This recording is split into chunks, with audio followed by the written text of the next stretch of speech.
गावामध्ये होळीच्या सणाची जोरदार तयारी चालू होती. रोहन त्याच्या आईला कामामध्ये मदत करत होता. त्याने विचारले, आई, आपण होळीचा सण का बरं साजरा करतो? आई म्हणाली, वाईट शक्तींवर चांगल्या प्रवृत्तींचा विजय झाला म्हणून हा सण साजरा होतो.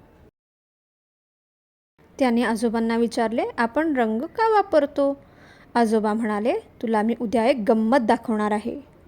दुसऱ्या दिवशी आजोबांनी त्याला एक जादूची पेटी दिली आणि ते म्हणाले की ही आपल्या पूर्वजांची जादूची रंगाची पेटी आहे. रोहनचे डोळे आश्चर्याने आणि आनंदाने चमकत होते.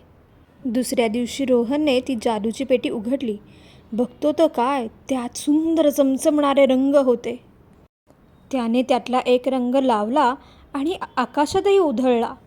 बघतो तर काय, जी माणसं रडत होती ती आनंदाने हसायला लागली. जी दुःखी होती ती आनंदी झाली. एकूण सगळीकडे आनंदी आनंद झाला. आणि त्या दिवसापासून रोहननी एक निश्चय केला की मी आता रंग हे जबरदस्ती लावणार नाही. मी त्यांना विचारून आणि त्यांच्या सहमतीनेच रंग लावणार.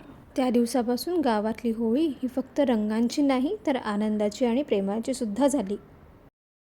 अशाच नवनवीन गाणी, गोष्टी आणि माहितीसाठी चॅनलला सबस्क्राईब करा, शेअर करा, बेल आयकॉन दाबा आणि लाईक करायला विसरू नका.